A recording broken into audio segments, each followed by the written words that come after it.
ini. Oh ternyata saham itu bisa dievaluasi ya, ternyata ada harga intrinsiknya. Jadi selama gue dari 2015, dari gue usia 15 tahun sampai gue 2020 ya, waktu sebelum COVID, gue tuh adalah investor fundamental garis keras. Bukannya gue nggak coba analisa secara teknikal dan lain-lain, gue coba ya analisa teknikal. Tapi yang paling stuck di gue adalah gue ngeliat saham itu adalah sebuah bisnis. Jadi itu kepercayaan yang gue punya sampai tahun 2020. Waktu itu gue awal mulai bikin konten di YouTube, gue mulai bikin konten juga di TikTok mengenai saham. Kalau kalian tahu, gue waktu itu masih pakai baju kutang ya, ngajarin tentang price to earning ratio, ya price to book ratio. Seiring portfolio gue mulai besar dan gue mulai punya ibaratnya followers, di situ gue banyak mulai ketemu beberapa orang yang di dalam pasar modal. Karena waktu itu gue ngelihat pasar modal tuh dari luar, mungkin kayak kalian. Jadi gue nggak pernah berinteraksi langsung dengan analis dari sekuritas, gue nggak pernah berinteraksi langsung sama bos-bosnya bahkan yang punya sekuritas, sama direktur-direktur aset manajemen. Gue waktu itu nggak pernah ketemu. Tapi begitu gue ketemu ibaratnya naga-naga di pasar modal ini, jadi banyak persepsi gue justru yang berubah tentang pasar modal Indonesia.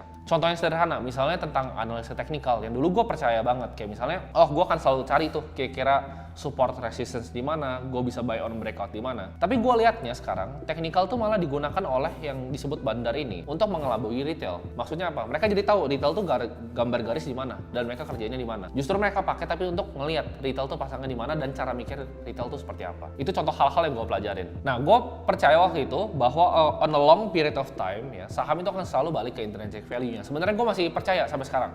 Tapi di beberapa saham doang dan di market yang efficient. Maksudnya apa? Jadi kita tahu teori Eugene Fama, yaitu efficient market hypothesis. Bahwa di hipotesa ini disebutkan ya, bahwa pelaku pasar itu adalah orang-orang yang rasional dan harga pasar itu merefleksikan dengan semua berita yang ada di saat ini.